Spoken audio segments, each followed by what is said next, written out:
Hey guys, hopefully this setup works all right. Um, yeah, I think so. Okay. So I have this MacBook here, and it's obviously you can see there's something wrong with the display. So I want to fix it. So first, let's take a look at the machine. So this is a 2006 MacBook Pro, late 2006, I believe. I was just able to get the little about this Mac window up, and you can see that it's a 2.16 gigahertz model, 4 gigs of RAM.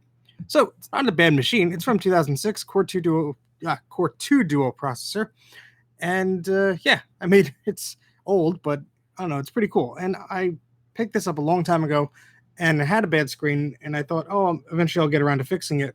I plugged it into an external display, and everything works fine except for the screen. So today we're going to be replacing just the LCD panel, not the frame or anything, although you have to take everything apart. So I figured while I do this, we'll chat, maybe do a Q&A, see what happens. Maybe it'll be a success or a disaster. Who knows? Live. So, all right. So first I'm going to shut this down now that we know. Oops, no, not log out. Shut down. The other problem is this thing has no working battery. So I removed the battery and have to put a new one in. But anyway, LCD screen is first. So I'm going to unplug it from the power, obviously. And I'm going to be following a little guide on iFixit.com on my iPad here. So I won't be doing this completely blind because that's just silly. But we'll try and be as organized as possible. And within reason, I'll do my best to answer questions throughout. So let's see. I mean, I never had this particular model of MacBook. In fact, the current MacBook I have is a MacBook Pro 2008, so only 2 years newer than this one here. But yeah, I don't know if it'll run in low power mode, regardless if I have it plugged in or not. I'm not sure. I ordered a third-party battery, so we will see if that's the case. I'm trying to think of if there's a way to measure that. If it would run in low power mode if I don't have the battery plugged in. I'm not sure. I know some models, if you don't have the battery plugged in, it will, I'm sorry, if you're using a lower wattage power adapter, the battery won't charge as fast and stuff like that. So it wouldn't be surprising if there are power implications of that. Benchmarking software, yeah, like Geekbench, any benchmarking software may be able to hint at any slowdown. So that's something you could do. So maybe I'll see that when the battery arrives, if that makes any difference here. So one thing that I like to do while I'm taking apart machines is it's very simple. And some people use like ice cube trays and stuff like that to organize screws. And that's a good idea. But if I'm working on a flat surface like this and the table's not going to move, and I'm going to do this relatively quickly, I do something simple. I take a pen, piece of paper, I draw a diagram of what I'm doing. Sometimes it's big, sometimes it's small. So I'm just going to draw the bottom of the MacBook here. And what I'm going to do is note where the screws came from and just put the screws on the diagram. So just, you don't have to be an artist. You'll be very crude here. But so there's 3 screws here. There's actually, this one's missing here. There's only 2 here. So I'm not going to draw it on here, otherwise I'll confuse myself. And there's a screw missing here. So maybe somebody tried to fix this and gave up.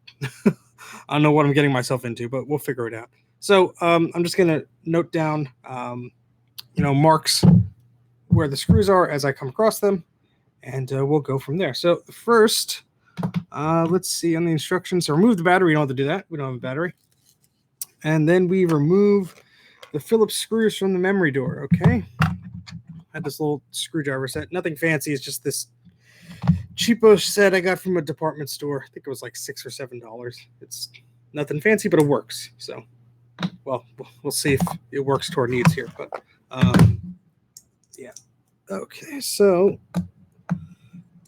we'll do that. Yeah, so this again is a 2.16 gigahertz Core 2 Duo MacBook Pro from late 2006. It replaced the Core Duo model that was out. This one currently has 4 gigs of RAM installed, 128 megabytes of video memory. I think a 120 gig hard drive, probably a slow 5400 model hard drive. So let's put the little screws in our diagram there. But yeah, I mean, it's a nice machine. Has USB ports, a FireWire 800, I believe. Let's see. Yep. Full DVI port, Ethernet, and a express card 3/4 quarter slot, which is pretty cool. So have a SATA expansion or whatever you want to plug into there. All right, so next, lift the memory door enough to get a grip on it. Okay, so we have to lift this thing up. All right, so there's the memory door, and there's the RAM. So we have two 2 GB RAM sticks. That's nice. So the next screws we have to take apart are over here. Oops. Yeah, express cards are pretty cool. I was really disappointed by the time I got my MacBook Pro model. There was it was like the last of the last with the express card. So I actually have a few express cards for my MacBook Pro. So the question was, if you have any Mac express cards, do a video about them. I have a few. I have a USB 3.0 express card, and I have an SD media card reader that's an express card. Now the USB 3 card in theory is great because you can get USB 3.0 speeds, but the problem is I don't think the express card slot is fast enough for USB 3.0. So there's a bit of a bottleneck there, but it is faster than USB 2. So I was transferring like 500 gigs of data once, and I used the USB 3 card, and sure, maybe it wasn't true USB 3.0 speeds, but it was much faster than USB 2. Some of the other cards I've seen, I actually have one. I don't know if I ever tested it because I don't know if it's Mac compatible or not. I have one that's an eSATA, external SATA adapter, which basically lets you plug in external SATA drives to the laptop, which is pretty cool because that's a fast connection. So I wonder what's faster, that or USB 3. I'm sure there's a guide somewhere about explaining what is faster, but yeah, so that would be neat. All right, 2 more screws out. All right, so all right, now there's plenty more. Okay, so now we move on to the Torx screws. Oh, those are my favorite. T6. I hope this little kid has a T6. Otherwise, that's going to put a damper in our little video here, huh? Let's see. What's the smallest one here? T5. Okay, good. So there has to be a T6. Yes, there is. Okay, cool. Right, so let's put that to the side. And the bits I'm going to use often, I'm just going to put here because we'll probably have to be switching back and forth because Apple really, makes it difficult. They use a lot of different screws and bits, and I'm sure there's a reason why, but I have to complain about something, don't I? Okay, so let's take these 2 out. These 2 are located right next to the memory. And let's see. Oh, these are long ones. Okay. Sorry, you can't really see things. I mean, doing it far away. But yeah, long screws. Okay, so those go by the memory door. And we'll just... Yeah, the problem with drawing the diagram small is you get a lot of... Well, you know what? That's not a problem because I'll just draw... I'll just say RAM is here. There's that little notch there. Screw. And there we go. Don't make it difficult for yourself.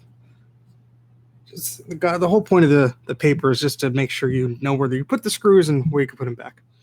All right, so then we have 4 to remove from the bottom. This one's already out over here, so we won't be doing that. But 1, 2, 3, 4. I'm going to put an X over the one that's already taken out, so we don't confuse ourselves later. Oops, I put the X in the wrong spot. Already confusing ourselves. Whatever. So we're going to go back to the Phillips bit. Okay, and you know what? I forgot to. We'll take a little break here. I forgot to post this on our Instagram here that we're doing a video, and a lot of my followers follow me primarily on Instagram for whatever reason. It seems to be popular. So I pause for a second here, and let me just make sure that I am sharing this link. There we go. So just give me a moment here. Let me just copy this link. And let's just share this on Instagram briefly. If you don't see me, if you don't follow me currently on Instagram, I post a lot there. And it's probably my primary social media thing. And I don't know, I like taking pictures, always have. So that's something that I like to do.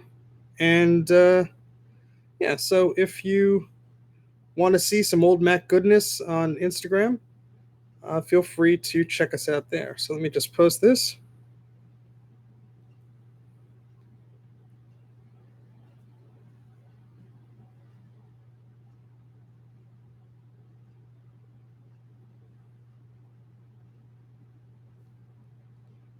Okay, I don't like that. The only thing I don't like about Instagram is you can't put like hyperlinks in that people could click on. It's like comes up as plain text, and I guess there's a reason for that, but I always find that a little bit annoying because, obviously for me, I'm trying to share something to click on, and you can't do that. Okay, so that's posted.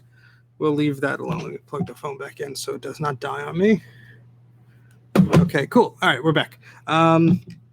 So yes, let me remove the 3 screws that are remaining in this laptop.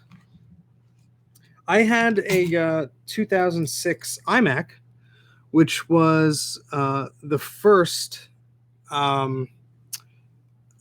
Intel computer, the first Intel Mac, and I liked that computer a lot. It was a great machine. My only problem with it was, which was quite unlike Apple at the time, the iMac came out, I think, January 2006, something like that. And only 5 or 6 months later, Apple released a brand new version. They released the Core 2 Duo model. So I had a Core Duo iMac, 2 gigahertz, 20-inch screen, the works, upgraded video memory and everything. And Apple goes ahead and upgrades the darn thing, which was practically unheard of because their product cycles were so slow back then. I mean, it was like forever waiting on new laptops and stuff like that. So for them to update their new machine that quickly was crazy. And I think, of course, partially due to the Intel processors and the advancements they were making in power efficiencies and so forth. That's why they were able to probably do that, because IBM and Motorola and such were notorious for taking their time on PowerPC chips, or as that's the story Apple would like to tell you. So yeah, so that was quite annoying because you spent over $2,000 on a laptop, and all of a sudden, hey, there's a brand new one out. Yes, the old iMacs actually have a CPU. So the question socket. So the question was, does the old Intel iMacs have a socket for the CPU? I believe they do, but I believe some are soldered on, like in place. So you can remove them. Oh no, I'm contradicting myself because I'm misremembering. Some models were socketed, some models were soldered on. That's what I meant to say. I believe the earlier ones were socketed, or maybe they weren't. I'm forgetting. I can't remember. But yeah, some were and some weren't. So it's definitely possible to upgrade the CPUs. You have to upgrade it to a CPU that usually the fact is you have to upgrade the CPU to one that was used in an Apple product later on, same processor family and speed and so forth. There are hacks that could get things to be working if you hack the EFI or whatever to get other processors working, I believe. But it's easier if you just use one that came with the machine. I believe you can replace a Core Duo with a Core 2 Duo on an iMac. Again, you have to Google it. Just make sure I'm not speaking from misinformation here. I believe you can. I did look it up once, and I believe you can, but it gets tricky because those were 32-bit processors, and then some of them were 64-bit later on. So it's really dependent on what the motherboard supports, and that's really the limitation, is what you're looking at. So although it probably is possible, one, I don't know if it would make too much of a performance difference. Probably will, but I just don't have the benchmarks out there. But I think it's something that's interesting to play around with, especially the later iMac models like the i3 series. Some of those you could put an i5 or even an i7 processor in. Those are socketed, definitely socketed, and you could do that quite easily. You have to be careful to get the same processor model that supported on other Macs and so forth. And you have to take the whole darn thing apart, which isn't the most fun thing to do. But yeah, it's definitely possible. And the speed improvements of an i3 to an i7, Yeah, that would be pretty noticeable, especially if you're doing like a dual core and you go to like a quad core. Yeah, so I'm just moving around here. I'm taking out the screws on the sides, making sure I don't miss anything here. So I'm just labeling things here in my chicken scratch here. And let's see, there are 4 screws on the side. So I'm going to write MagSafe because it's the side where the MagSafe adapter is. But I this was the first MacBook Pro. So, well, the model right before this was the first MacBook Pro, but the same family. So it was the first of the MagSafe power adapter, which is great because if any of you had an old PowerBook, the barrel style connector could easily get bent, especially the little pin at the end. And I think even Steve Jobs said in the keynote when he was introducing the MacBook Pro that they were tired of repairing PowerBooks, and obviously the jack in the PowerBook would break, so they were tired of fixing that. And obviously the customer was probably upset too, because it probably was not cheap to do that. You probably had to replace the whole board or almost a component of it. Either way, it was expensive. So the MagSafe adapter was pretty ingenious, being magnetic. Unfortunately, they do not use that anymore in their current lineup of laptops, which are all USB-C. And yeah, well, I get the understanding of that. I mean, Apple could have invented like a little USB-C like MagSafe adapter. I'm sure other companies are doing it, but yeah, that would have been nice. Huh? I mean, just like, I don't know. It's the current Mac lineup today. I can't see myself buying a new Mac anytime soon because all the machines that they have currently, I don't want to buy. I can't upgrade the RAM. Everything's soldered on. And, it's just sort of ridiculous. You're buying essentially an iPad, which is ridiculous because you're paying a price for a computer, and you get essentially an iPad where you can't upgrade this, you can't replace the memory, replace the hard drive, or upgrade it. So the line is blurring between an iPad and a computer. And I guess some people don't care. I care. I want to upgrade the RAM when it's affordable to me. My iMac is from 2011 upstairs. That has 32 gigs of RAM, max RAM. It came with like probably 1 or 2. So that thing flies. That's a really fast machine. And so having the ability to upgrade the RAM, put an SSD in there and speed it up is essential to me. So being stuck with a new laptop with just USB-C ports and, I get it that things are getting smaller, faster SSDs are mounted on the board and this and that. But I mean, essentially if a component fails, the SSD fails or a memory chip fails, you have to get a new computer. You can't replace anything. There's no serviceability of them anymore. Maybe that's just the way things are going these days. But I'd sooner buy a PC laptop and just hack OS 10 on it. And yeah, I agree. Yeah, like the comment says from Price here. Don't see why they can't have MagSafe and USB-C. I completely agree. I mean, why not have both?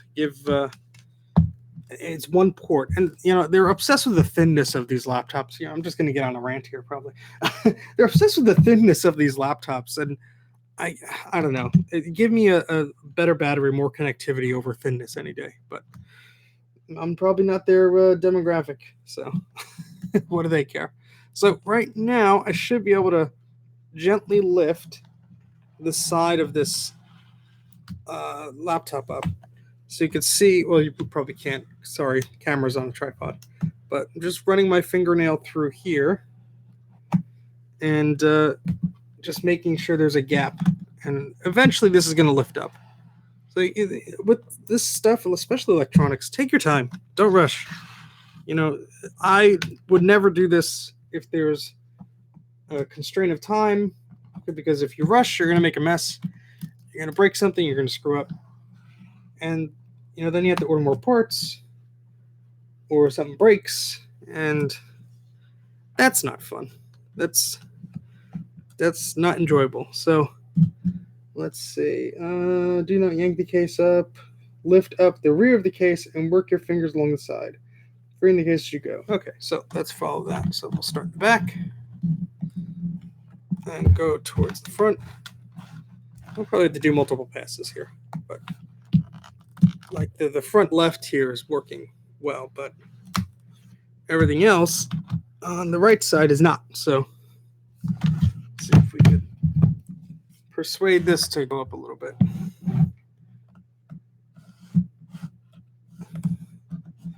There we go.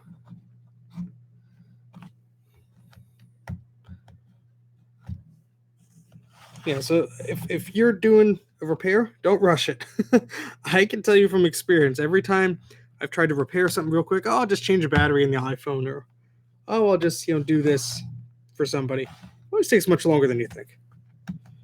So yeah, don't it's a saying that my grandfather used to say, and every time I ignore it, I run into problems, and that is don't force it. So that could mean a few things, but one meaning don't pry this too hard, you're going to break it, and don't force time. Don't force a task into a time constraint that you don't need it to. If you're in a rush, yeah, sure, but maybe that's just me, but I'm not going to rush and fix something and have it breaking later on. So again, I'm just still prying this up here. I'm going to use one of these plastic sponger tools, and just gently wiggle this a bit here, because I don't want to break a fingernail in there. That's not going to be fun. So this machine probably has not been opened or exposed since it left the factory. So these clips on here, depending on the model and the age, can be quite temperamental. So the whole left of this laptop is pretty much up. And it's just the middle and the back part here. Let me just flip this over for a second. Make sure I didn't miss anything. I don't believe I did. Nope, all the screws are gone. Just making sure. Never hurts to double check here. Yeah, it's just being a little stubborn, which is fine. We'll just take our time here. If you have any questions, feel free to put them into the comments box. If I have any old computers or models or things, questions about repairing stuff, what I've done, I don't know. Not that I'm important or anything, but just killing some time here while this thing slowly decides to open for us here. But yeah, I mean, this machine was pretty cool. It was the first Intel portable that Apple released, which was great. I mean, it was essentially an iMac, the iMac to go. So if for those of you who don't remember, as part of this Intel transition from using the PowerPC chips, the iMac came out first in 2006 as a desktop, just like the consumer desktop. And then the MacBook Pro came out.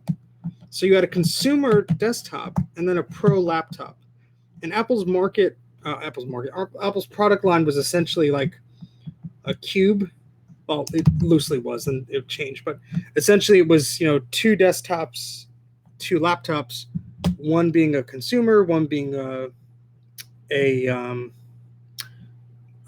professional. So you'd have a professional laptop, professional desktop, consumer laptop, consumer desktop. All right, question is, Hackintosh, you run one. Thoughts? Yes, I do run one. I ran a Hackintosh back in 2006. Let me tell you a story. Back in 2006, before the Intel Macs actually debuted. So after WWDC, I guess developers got their development kits that were basically Intel Pentium 4 machines in a G5 case that was modified. I'm just speaking general terms here. It wasn't exactly that, but they got their development machines, and I guess somebody either shared or posted the x86, Wintel compatible, well, not Windows yet, but an x86 port of Mac OS X. The CD that came with the developer system. I had an eMachine Celeron, a terribly slow Celeron PC. I think it was like 1.7 gigahertz, really slow machine. Ran Windows bad, really slow. And I somehow got the software through various means and installed it on this Windows PC by following a bunch of steps, flashing the BIOS. It was not fun. I was surprised it worked. It did work. And it was fast. I mean, it was phenomenal. When I tested this demo, this like beta version of macOS 10.4 Tiger, when I tested this early version, and saw how fast it was compared to the G4 867 megahertz PowerBook, the 12-inch model that I had at the time, I absolutely knew that OS 10 was going to scream on Intel processors. It blew me away on that crummy, Celeron processor. It was great. It wasn't stable. It would freeze and crash, but there were no programs out for it. A lot of programs weren't developed for it yet, so it just came with like Safari, and I think there was like a version of Firefox that somebody ported. So you really couldn't do much, but the system was snappy. It was responsive. I can't seem to get this darn thing off. Probably because it's bent here in the front. But it was great. And from then on, I thought, wow, the Intel machines are going to be fantastic. I ended up getting a 2006 iMac, like I said, just a Core Duo one, and it was great. It was much faster than any Mac I used before. But about Hackintoshes, I actually have one. I used to run one back in 2008. And the thing with Hackintoshes is you have to keep them up and running, and if there's a software update, it could screw things up. They're a lot of hassle. They're not something to be taken lightly. If your mentality is that I just want it to work, do not do a Hackintosh. Do not. There's a lot of things that can go wrong. These days it's much easier. Some things are much easier to manage, like updates and stuff like that. But still, things could easily stop working, and I do not recommend it unless you're somebody that likes to tinker with something, backs up all their data regularly so they don't lose anything if the Hackintosh refuses to boot up one day, which recently mine did. Just take it slow. I don't think that, obviously, technically, you're not supposed to run macOS on anything that's not Apple, but my feeling is this: if Apple does not create a computer that meets my needs as a consumer of their products, I would love to buy a machine from them that met all the needs that I have, expandability and so forth. If they're not going to do that, I'm going to shop elsewhere. Sorry. I'm not going to pay $1,000, $2,000, $3,000 for a piece of machinery that I cannot upgrade. That is basically a fancy iPad, soldered together that I can't tinker with, and that is going to be a paperweight if something crashes or whatever. So that's I have one. It's not my primary machine. I use it for video encoding and things that my iMac struggles on. It looks like a lot of you guys are agreeing. It's just a personal thing. Obviously, running a Hackintosh is technically illegal, and you're not supposed to do it. But you know what? I paid a bunch of money for my iMac, and I have an older Mac Pro tower, and I've unofficially installed later versions of the OS than it's supported on the Mac Pro and this and that. And by and large, I use the official Apple products. Really, I do. But in some cases, let's say I want to run a server, but let's say I want to run an application. I just want to leave the machine on or something, and I just need a machine to go to act as a bridge between something or other. I'm not gonna, I don't know. I'm just gonna use what I have available, and what I had available was a Hackintosh build. It wasn't anything fancy. It was a Dell Optiplex 990 tower. That's just a PC tower with an i5 processor. All right, we got a little progress here. Still a little ways to go. It runs fine. It's not the best. There's quirks or whatever, but it's a Hackintosh. It's not going to be smooth. Speaking of not being smooth, this thing does not want to come off. This back here is lifting up. You can see the back is up. But right here in this area, this is where it's stuck. So, again, no screws. I've taken everything off. I think it's just this. You can't really see it. Well, I can hold it up to the camera. But this front is bent a little bit. So that's probably causing some issues. But that's okay. Like I said, you have to take your time with these things. And I'm just going to slowly keep prying it little by little, see where it goes. So obviously Hackintosh, not for everybody.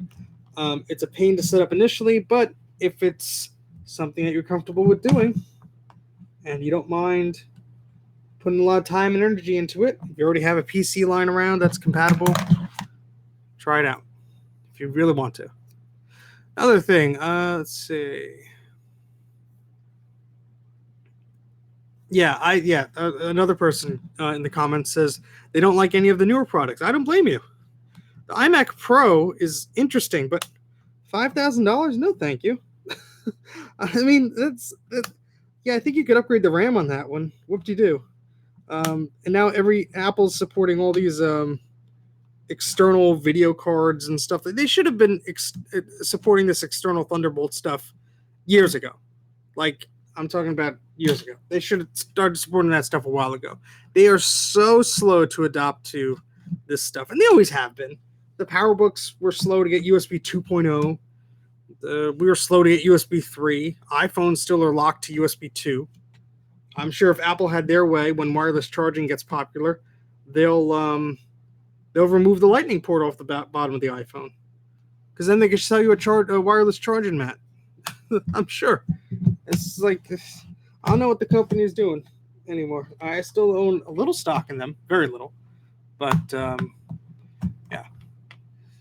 yeah. So, and that's the other thing. Drivers for Hackintosh. Drivers are a bit of a pain because a lot of the times your CPU or your Ethernet or your sound will not work on your Mac because it's not designed to. You know, the chipset's different, blah, blah, blah. But yeah, NVIDIA and AMD, I think it's just NVIDIA mostly, although AMD can find hack drivers somewhere.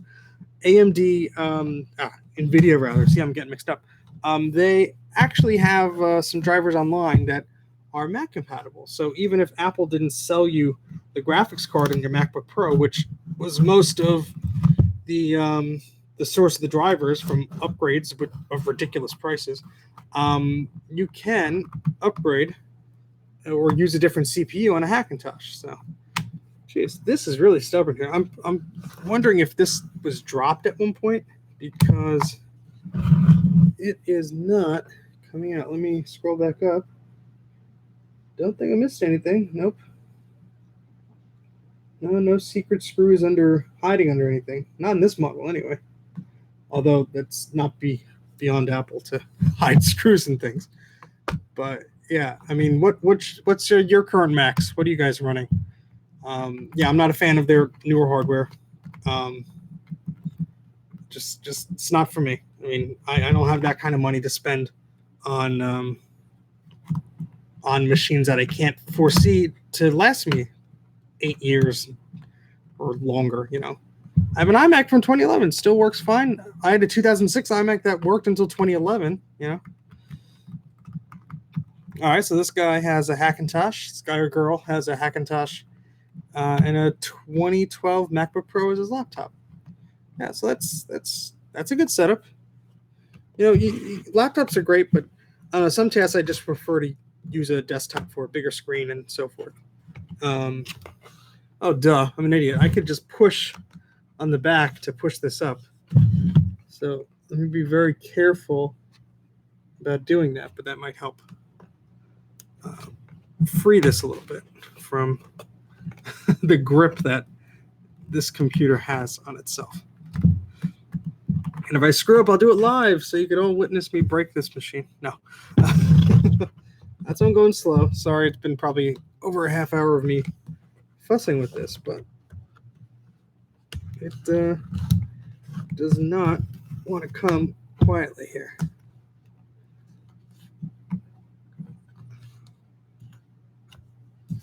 What happened here? Let's see. Oh, my thing went. There we go.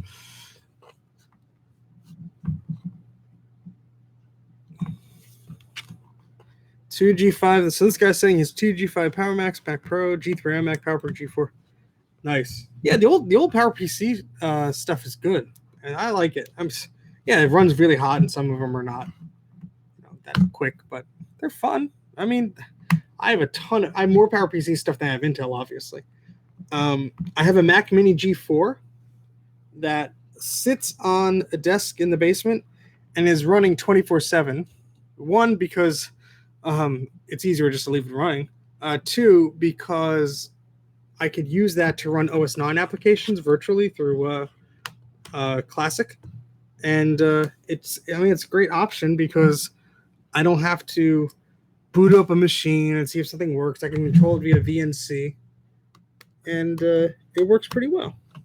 And I just leave it running. I don't have to reboot it or anything. I never had really a problem with it. Okay, yeah, this is, jeez, guys, this is nuts.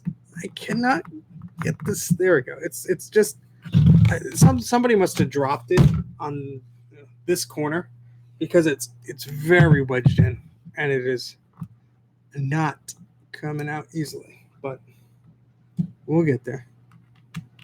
But yeah, I love the PowerPC stuff. What's the oldest Mac you guys have, Dave? Any of you have any of the 68K models or classic Macs or anything like that? Those are fun. There's a lot of repair that has to be done with those, replace capacitors and stuff. But they're a lot of fun. Those are fun machines. A lot of them are expensive too, and I don't really think it's expensive because they are actually rare or anything. I mean, yeah, finding one in good condition is sometimes hard to find, but I think it's just like eBay prices and stuff like that have like inflated the prices for those machines, because a lot of those, I used to go to computer yard sales or flea markets that were PC oriented. I got a Quadra 440 AV, the fastest 68K Mac around, for $5 US. $5. I wish I got more of those machines. $5. That was a deal. That was a deal. Yeah, that was back in probably 2003, 2004. Yeah, that was fun. Yeah, that's where I got most of my collection from. In fact, I'm gonna swirl the camera around just for a second. So those of you who are not seeing my Instagram, those are a lot of the Macs that I have. Once the camera gets in focus there. Yeah. So it's a mess, but it's a basement, so I don't care. PowerBook, monitors, a lot of fun stuff there. Apple IIs.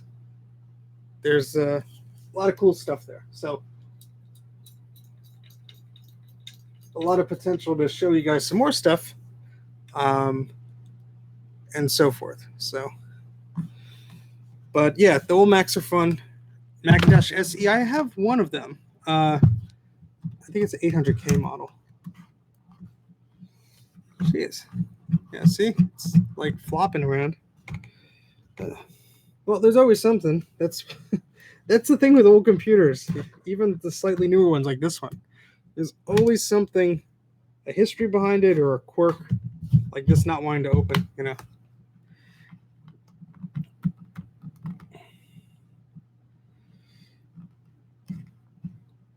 Yeah, for the Mac SE, if you have a Mac SE and you can't get it to boot, like the internal hard drive is dead, I strongly suggest you find an iOmega zip drive. They're pretty cheap these days. Buy a 100 meg iOmega zip drive with the SCSI port, not the parallel or the plus version, just the plain old SCSI version, and get a disk. And the disks are 100 megs. It's plenty of space to boot a system up. I've booted a Mac from a zip drive many times, and it works great. It's a little slower. It's not as fast as an internal drive, but hey, with the prices of the external drives, internal SCSI drives, and the external case or anything like that, a zip drive in a pinch works pretty well, especially if you just want to see if the machine works, you know. Oh, boy. I did not envision this being such a pain. Let me try. I try to be gentle here. But you know what? At this point, I want to get it open. So I'm going to use a little screwdriver I have on the side here. And I'm still going to be gentle, but I don't want to sit around here for another half hour and not get this thing open. And I'm sure you guys watching don't necessarily want to watch somebody doing nothing. So I played around with Macintosh emulation a little bit. Two mixed results. If you're just trying to run an old piece of software, an old game, yeah, usually you won't have a problem. But a lot of old software has compatibility issues or it's quirky on systems, and emulation can be slow. But depending on your setup, it could be a viable option for running old software, especially if you just want to play a game or read a old disc or something like that. Like that's perfectly fine. There's nothing wrong with that.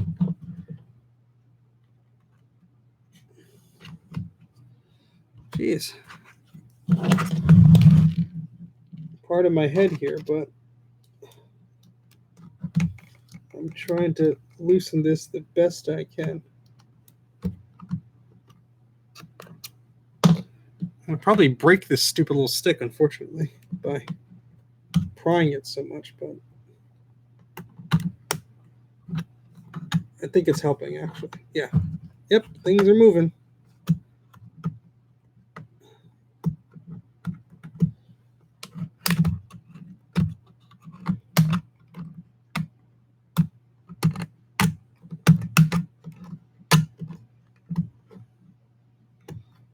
I hope that helped.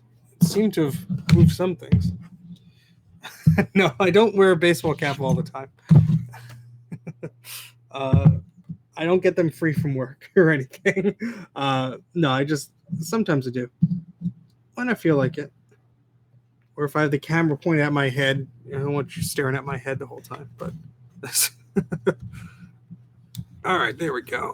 So it looks like this is coming up slowly, and it's probably breaking stuff, or I don't know at this point.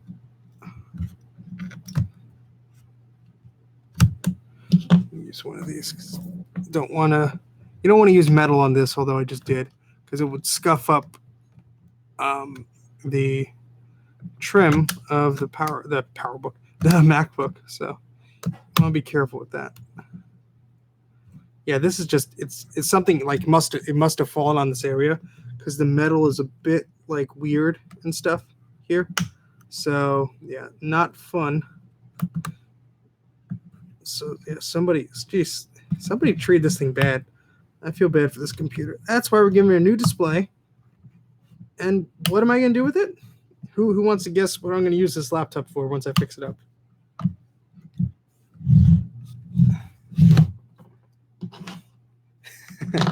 Yes, baseball caps are a good way to hide messy hair, says somebody in the comments. Or lack of hair. Let's see. There we go. You can see this here is starting to come undone slightly. See? It's just really being a pain here. So what I'm going to use this for is to import old video from analog sources like a VCR or a Laserdisc and import it into like iMovie or Final Cut Pro. You may be asking, there we go. Whew, that was a lot of dust in there. You may be asking, why don't you use your Mac Pro to do that? I will tell you. Apple, for whatever reason, decided that they would eliminate tapeless import functionality from iMovie, meaning that if you have a FireWire device that captures composite video and puts it into FireWire, if that device is not connected to like a true camcorder with play, pause, rewind buttons, it's just seen as like some sort of adapter or some sort of tapeless converter. Up until OS X Mavericks 10.9, QuickTime and iMovie worked perfectly with those devices. Then iMovie got updated, I think it was version 10. Since version 10, they don't work. You'll see the video preview, but when you click import, nothing will happen. Absolutely nothing. It will act like it's importing, but nothing will happen. I've tried 3 different devices, all FireWire based, all from different companies. I even opened a bug report with Apple. Months later, they got back with me. Months. And you know what they said? This feature is deprecated, which means they are no longer supporting the use of tapeless capture devices in iMovie. And you might think, all right, maybe it's just iMovie. Maybe it's just the way it's working. No, QuickTime too. So they must have changed something fundamentally in the operating system where iMovie, QuickTime, and Final Cut Pro do not work with these capture devices on an OS higher than 10.9, maybe 10.10. But I was trying Sierra and Yosemite and stuff like that. Nothing. It just doesn't work. Like literally the same process that would work on. So I have two partitions on my Mac Pro, the older OS and the newer one. Works fine on the older one, doesn't work on the newer one. And so Apple in their response to my bug report said, yeah, we're just not supporting that anymore. Sorry. Well, they didn't say sorry, but I mean, at least put in the release notes. At least make a support document saying, hey, we're not going to support this anymore. Sorry.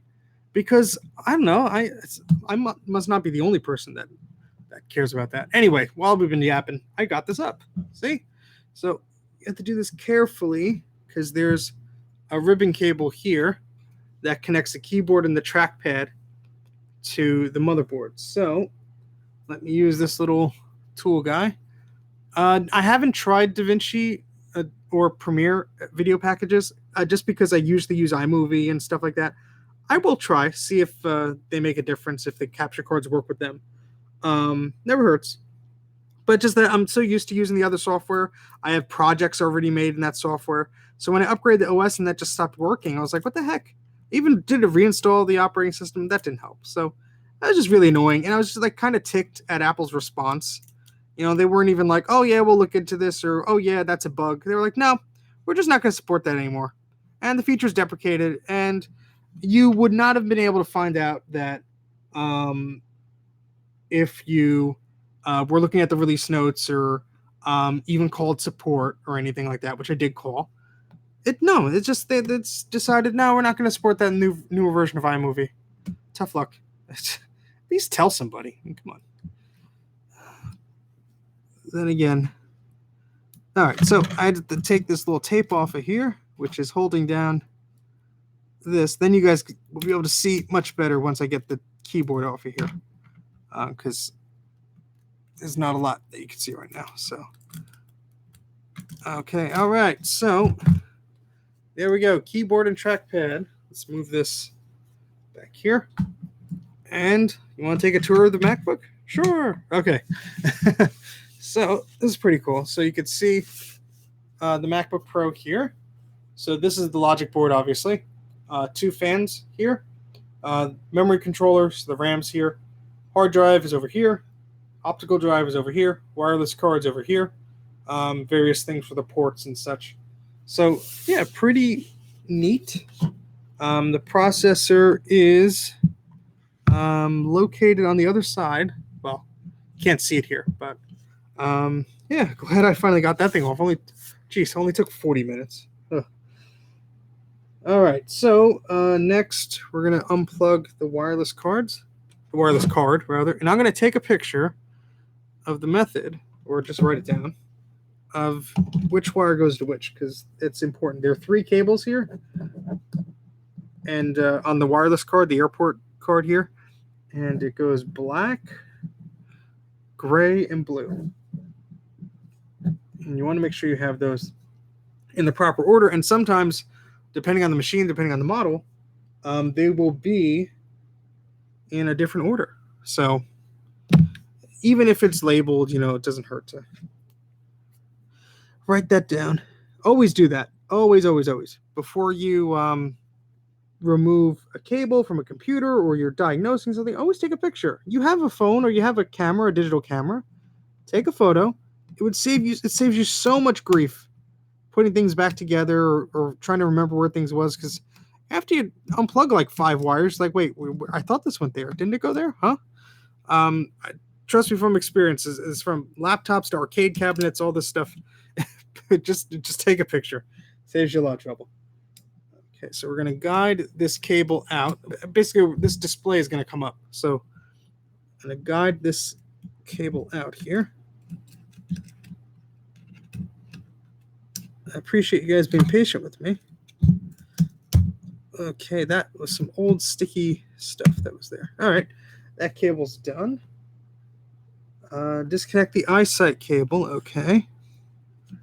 So sliding the cable to the left out of its connector. Okay.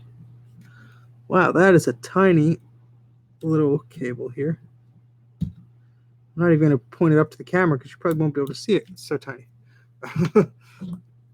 So we have to ease that out of here. I wish I had one of those hanging cameras that you could sort of like see better, but I don't. Sorry.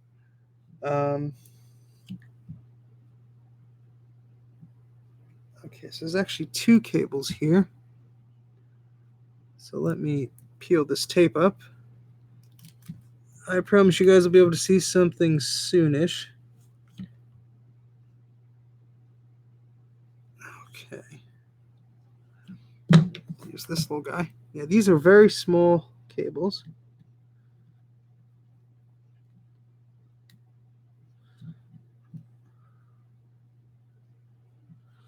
And they are very difficult to get up, so I'm going to stop talking so I concentrate.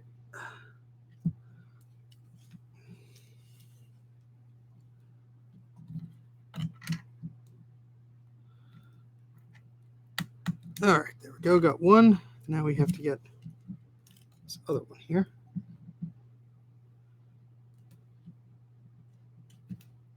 All these cables are like glued down too, and some of the glue is like old, so it'll come right off, but some of it pretty sticky still. Especially this eyesight cable, jeez. And you want to be careful because you don't want to rip the cable like I may do. No. There we go. Okay. All right, so we got the wireless cable out, the eyesight cable, the inverter cable. Now we need the display data cable. That's over here, this big one here. This tape on all of these, jeez. Pulling it sideways. How do I? Oh, I see. All right, cool. Display cable is off. And now we have to unscrew the display at the edges here. So we need a Torx T6. Same one like we were using before.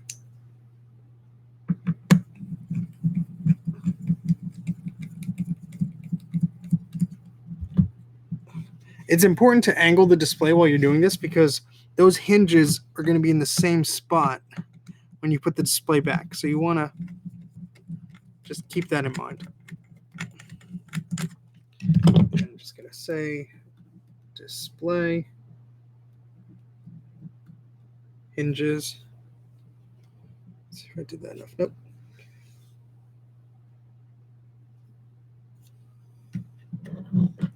Well, there's actually two screws over here. I forgot.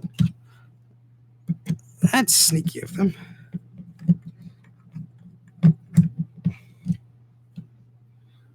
Okay. So basically, we're going to take this display off, and then the display that I have on, the display I got to replace this, that goes inside of this frame. So we don't have another frame to replace. We just have the LCD screen itself, which is fine because this frame works. There's nothing wrong with it.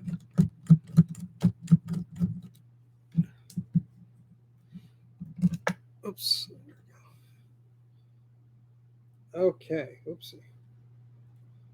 And do not want to mix up those. Okay. All right. So I should be able to just lift this display up. Straight up. Oh, there's two screws on this side. How did I miss that? Oh, this guide only shows one screw. Oh, no. It shows two. I'm an idiot. See, I'm too busy yapping and not paying attention. There we go. And now we have a headless Mac. Okay, so we're going to put the display here. We don't need this anymore for now. We'll pick the rest of this up, put it on the side. Okay, so here is the display and its housing and everything. That would be a good time to unpack the replacement display.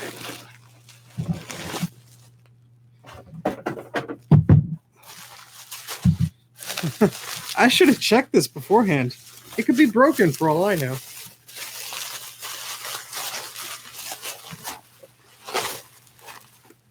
A lot of bubble wrap here.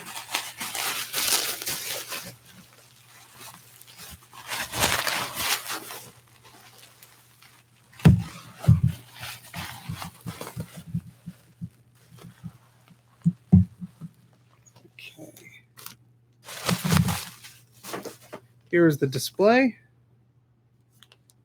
It looks like it arrived okay.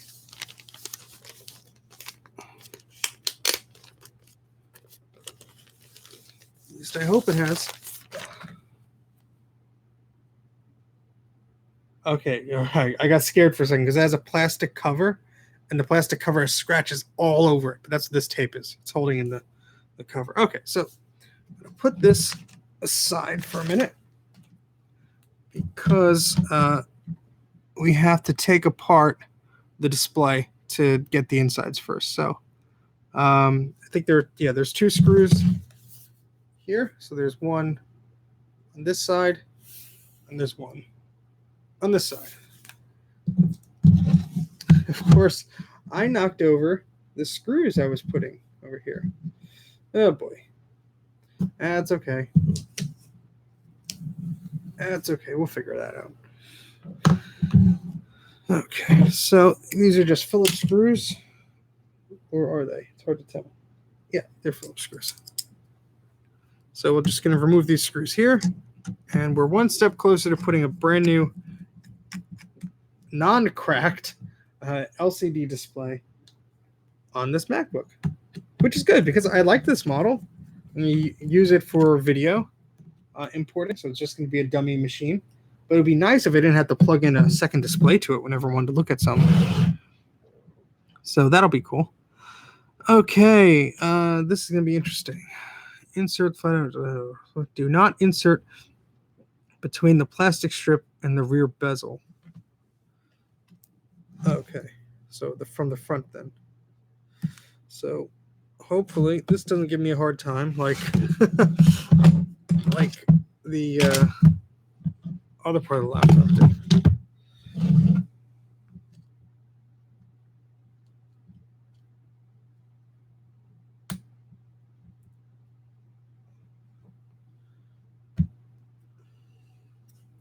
All right, so this may take a little bit. Just gonna be careful.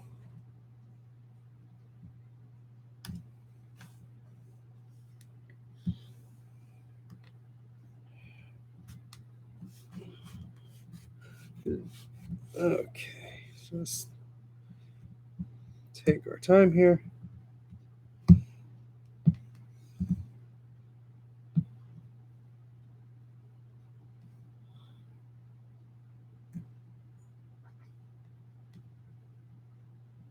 Yeah, there are all these like little plastic clips and stuff in here, so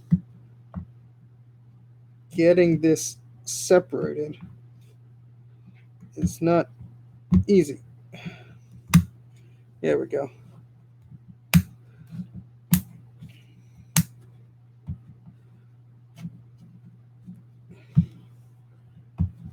You don't want to break this either because that's where the wireless antenna, like the Wi-Fi and stuff, that's where the antenna goes through this display. So you don't want to accidentally break anything or sever anything or anything like that.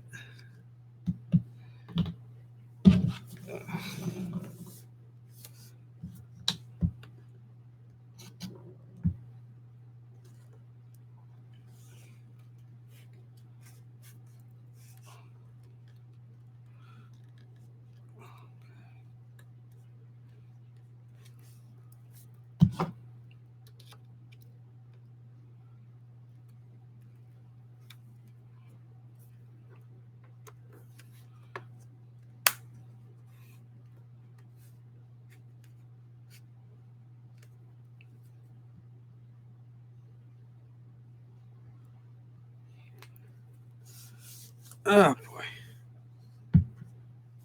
Always the fun part about Apple products. PC laptops, much easier to take apart. Apple stuff, on the other hand, no. They really, really do not want you to get into their products. Especially the iPads and stuff. Jeez. All the glue and stuff they use.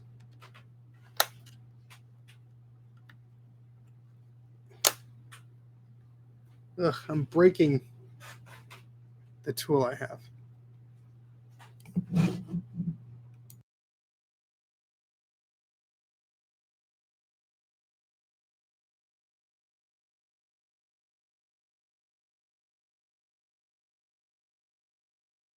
Sorry, I'm not talking much. Just trying to concentrate getting this little thing out. So, broke the tip off of this thing, unfortunately.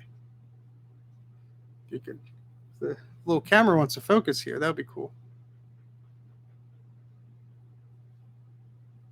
There you go. Well, it was there for a second, but broke the tip off of this. So I'm gonna have to buy another one of these little tools. I mean, this one lasted me a while. It's made out of pretty good plastic, I guess. So, but at least it snapped out toward the end, not toward the beginning. I would have been in a bad spot because this is the last piece I have to pry.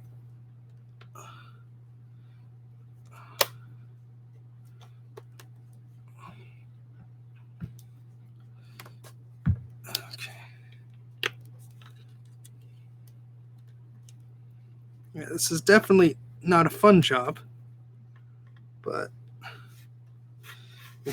to be honest, folks, I saved only $10 buying this screen versus one already assembled. In hindsight, that was pretty silly. I thought, oh, I've done this before on PC laptops. How hard could it be? Well, I guess I got my answer. Probably should have just went for the screen that was an extra $10, but live and learn, I guess.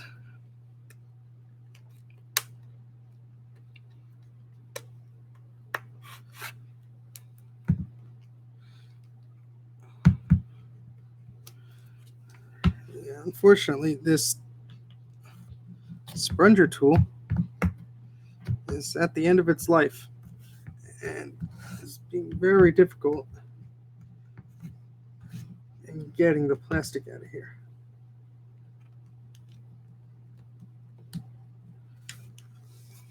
Let me try this side for a bit. Well, I still have a bit of an edge. Oh, there we go.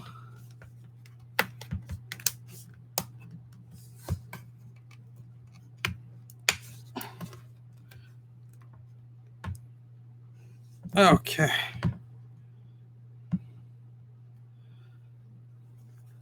All right, we're making progress. See? So we have to do that all the way around the board here. Not the board, the screen, rather.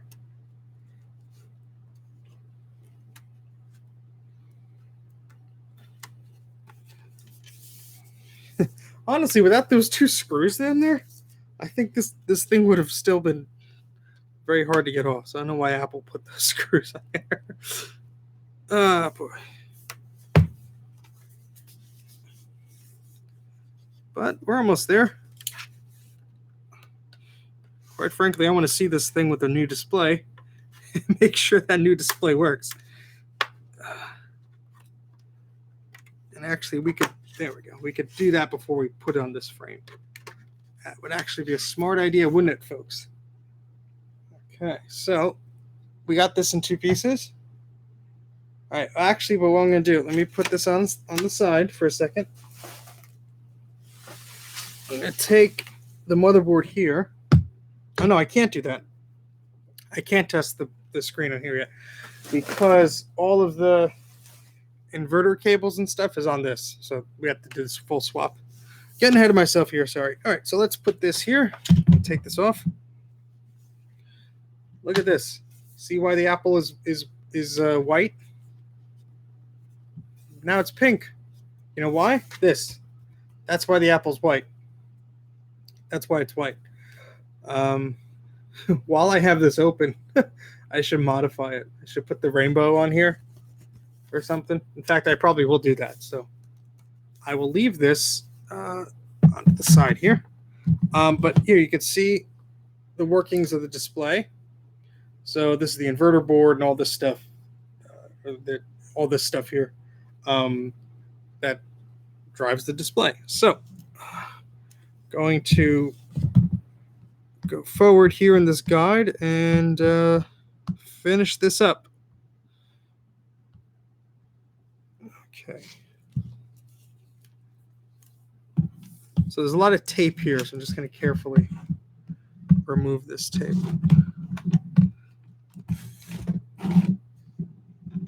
Run out of desk space. No. Okay.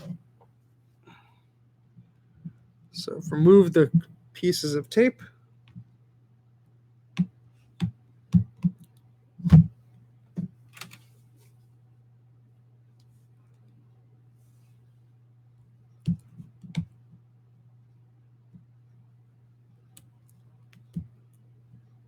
Of course, the tape is layered. Okay,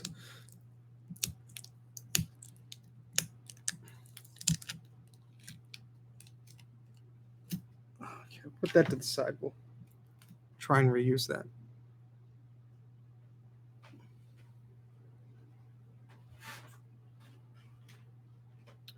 And there's tape here to remove also,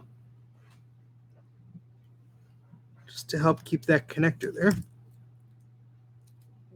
Put that on the side too.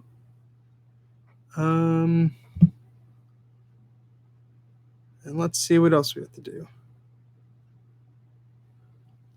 All right, here's the antenna. This is the Wi-Fi antenna that's here. This strip here. So we have to remove this piece of tape there.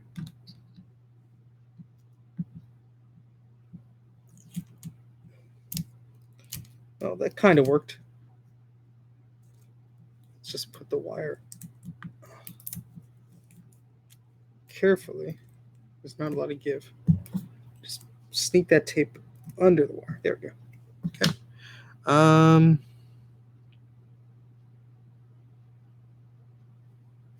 Peel this. Have to peel this off the back carefully. These are antenna grounds, I think. These three things here. Oh boy. If this sponger still worked, it would be helpful. I just use my fingernails. Be very slow, very careful. I would like that the Wi-Fi would remain working in this machine. Okay, one down, two to go. Just sort of working it by the corner here, and just slowly peeling it back. Okay. Oh, sorry, I missed the chat for a while. What car do you drive? What music do you like? What's your day job? When was the last time you talked to your mom? These are all good questions. Some of them I will answer. I drive a very old, not old. I drive an old Toyota Prius that's old. Let's just say it's over 10 years old. Still works. Gets me to work. So it does the job. I will not disclose where I work. I'll just say what I do. I'm a writer for software documentation, which is more of a glamorous title than what it actually involves. Release notes and instructions and stuff. So that's fun. I enjoy it. And talked to my mom today. I texted her. Music I like. I don't know. Bunch of everything. Old stuff, new stuff. Listening to the Beatles station on XM radio once in a while, which is fun. But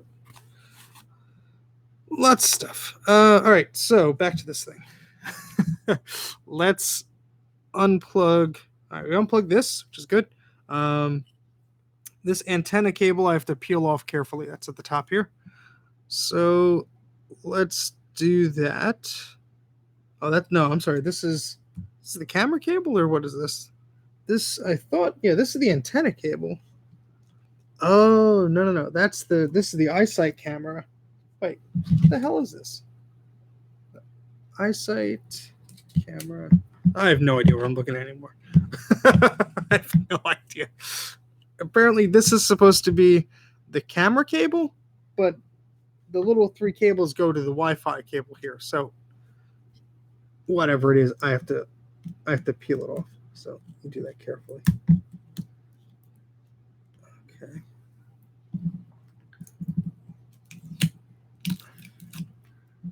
All right, put that tape to the side. Now there's this piece of tape up here. See, theirs doesn't have this tape here, up here. I'm assuming I'm gonna have to peel that off. I think that's behind the eyesight here. Yep. And that's the thing, all these models are probably slightly manufactured slightly differently, so. All right, so take that up. So look at this. Look at this tiny connector for the eyesight here. Right here's where the connector is. So very thin ribbon cable, very small components. If the darn webcam would focus, well, you get the idea. So we have to carefully remove that.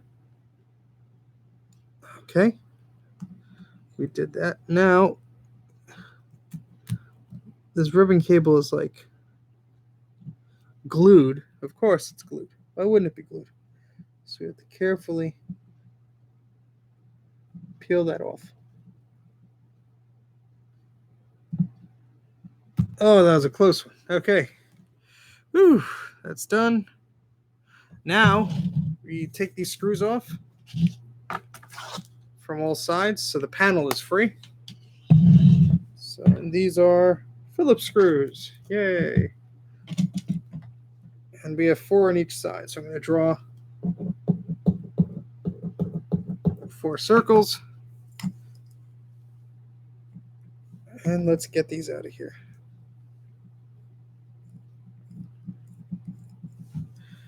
See, this is one of those projects I thought, no, I'm going to do this anyway. So I'll just do a little video about it. Little did I know, an hour or 12 minutes into this, that I'd still be working on this. And I apologize if this has not been the most entertaining stream, but oh well. Some things in life don't turn out exactly as you planned.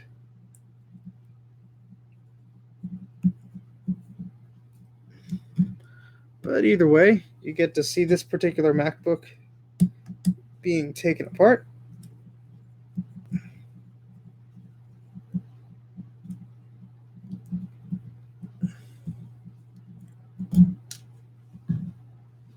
Okay. Now we take apart these screws here, these 4.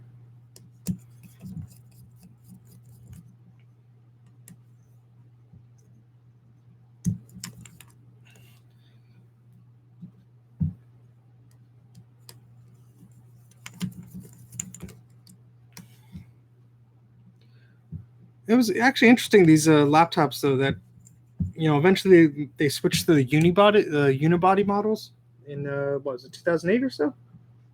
2007, 2008. So much more sturdy and robust and just like, you know, these are a bit flimsy, I guess you could say, by comparison, but I still like them, but just very interesting that they're very different types of machines. Okay, so now we separate the frame from the screen. So let's do that very carefully.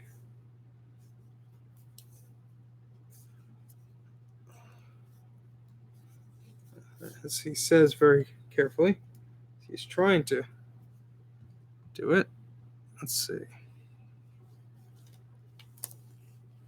Let's try and just pry the corner here.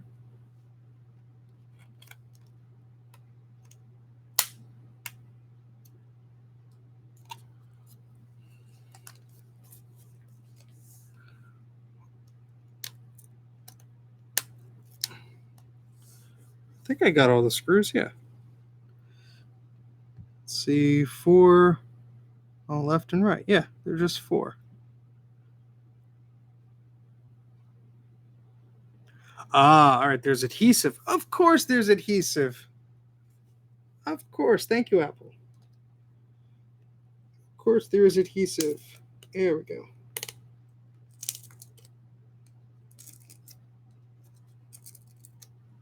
You can see it coming off here.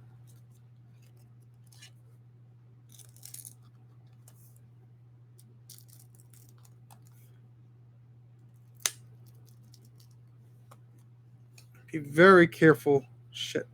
Excuse my language. Be very careful removing the adhesive around this eyesight board, which is flexing a good degree, which I hope is okay. Wow, this, yeah, geez. Oh, geez. Yeah, this frame is just such thin metal. It flexes quite easily. So just look at that. It's like, well, eyesight board is like bent a little bit. Sorry about this camera, guys, but let's get the rest of this done.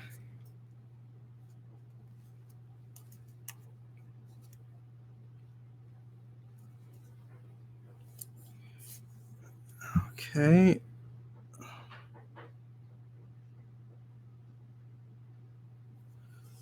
All right, and then there's adhesive on the bottom, of course.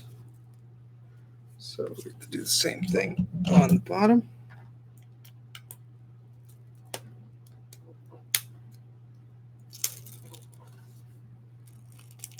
Thankfully, we don't care about the LCD screen that's already here because we're probably scratching it up with this little screwdriver and the prior here. But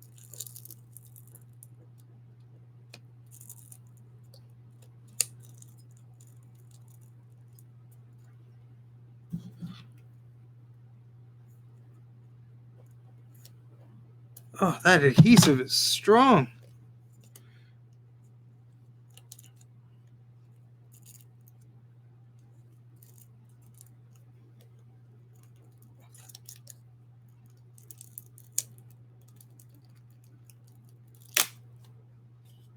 Whew. That, my friends, was not as easy as I thought. All right, so now we just have to take this little inverter board off. All right, pink is on the top, so here's the bottom here. Just make a little diagram to remember something here. Okay. Just put that back in there. I think,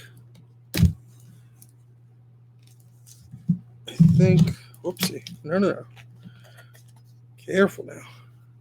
I don't want to remove this whole thing without, oh, okay, so the adhesive got stuck to the top again. All right, we're done. The old MacBook panel has been separated from the frame. Thank goodness. All right, now we have to be very careful and put the new screen onto the frame of this old one here. So put this down here. Be very careful. You do not want to scratch up this new screen. So this will basically go like this. So there are some piece of tape and stuff that you remove off of here first. So let me just do that.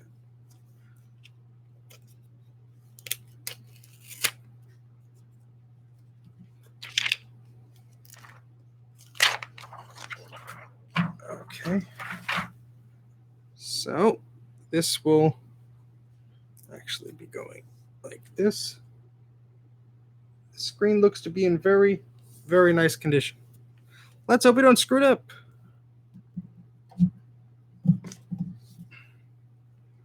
Okay, so I'm going to place this exactly where the old one went.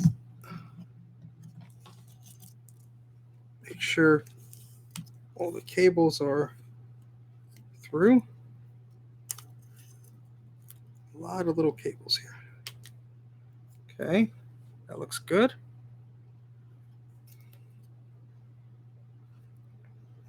So Actually tape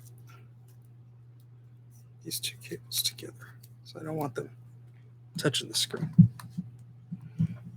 Okay. All right, so now we just basically put everything back, so if it wants to. Oh, no. Let's not break here, please. Let's not break. Let's be nice. Let's screw some of this back in before this comes undone here. Okay. Got one in one corner. Yeah, I think this display is not... Well, I think it's probably the same size, but maybe the metal frame likely is the issue. It just got warped a bit while we were taking it apart. So it's not sitting 100% in the frame until I screw it in. Then it's a bit easier here. So let me just do this.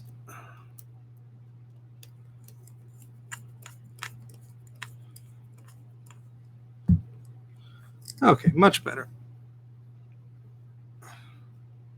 We're nearing the finish line, folks. I will not bore you with putting the entire thing back together. I will simply plug the screen in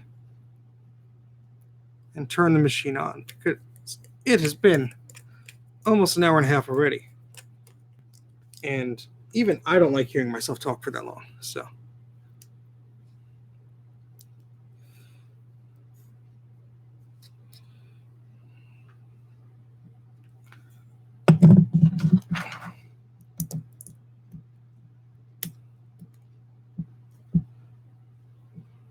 okay. Yeah, to be very careful with all the little screws and case parts and wires and everything. Everything could, just like losing a screw or just folding the cable the wrong way. So many things could screw up.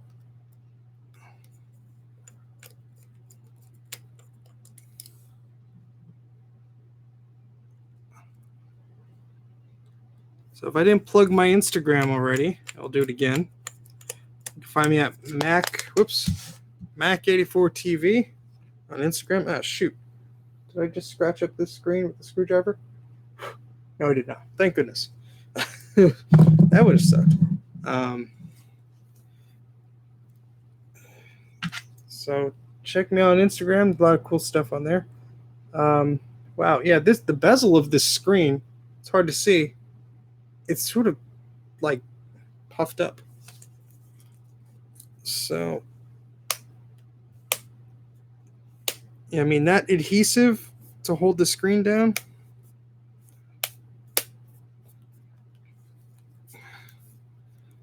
is not happy with just, I mean, it's not going to be perfect, but what is? So, no, and this doesn't want to stay either. These, well, I guess their stickiness is limited because I just peeled them off, but I plug the inverter back in here. The pink cable goes up. Okay.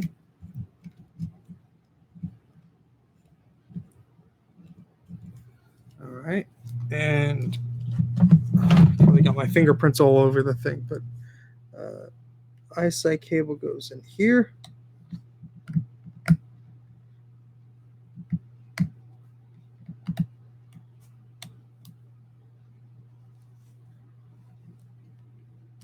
Okay. And then display cord goes here.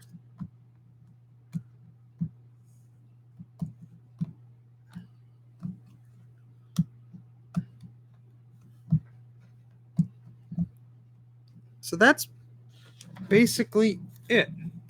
If I plug this in, oh, did I scratch that? I hope not. That would be frustrating. Let me try and clean this my shirt here. Good. It's not a scratch, it's a smudge. So let's try and plug this thing back in. And that will end it for this episode, which has gone long enough. All right, so we're just going to put this here.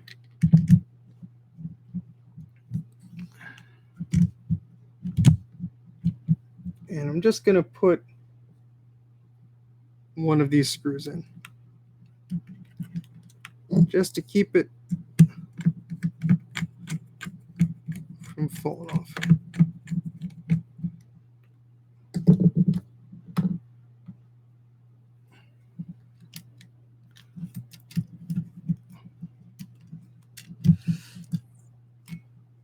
Okay.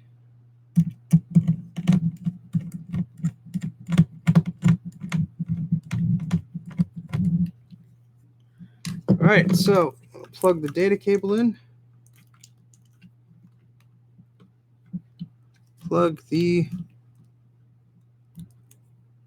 iSight cable in.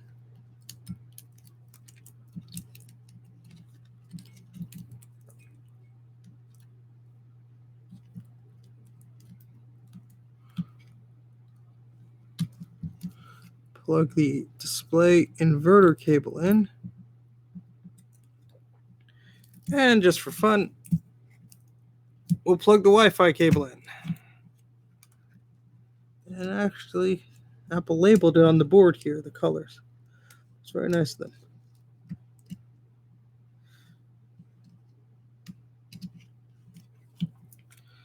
Okay.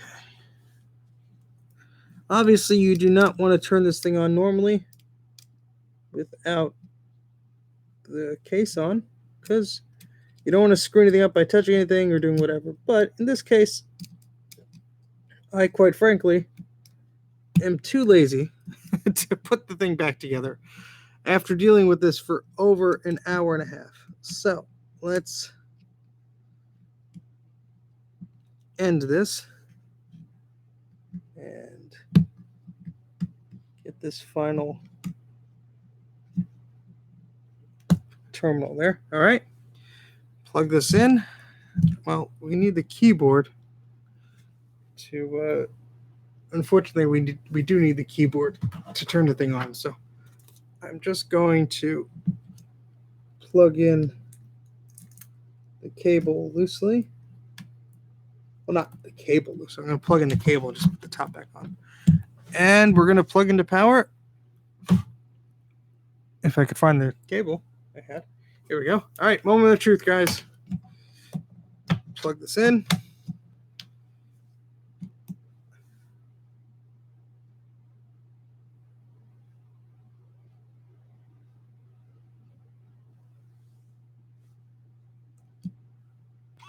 There we go.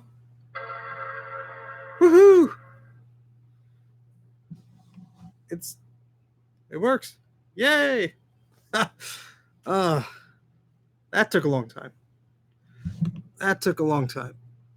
But I appreciate you sticking it out with me, and I will try and find more fun subjects than this to get this stuff working. But yeah, that's about it. Thanks, guys, for watching. Appreciate your patience. Thanks for the Q&A questions. It's been fun. Try and do this again sometime soon. Yeah, so thanks for sticking by. Check out my Instagram, which is Mac84 TV. I'm also on Twitter and Patreon. Go to Mac84.net to find out more information. Thanks, guys. This has been a bit of a marathon, but it worked. I'm not going to put the frame on because I want to put a Rainbow Apple logo probably on the back of this thing. So I'll have to find one of those. But have a good night, guys. Hope I didn't keep you up too late. Have fun. Take care.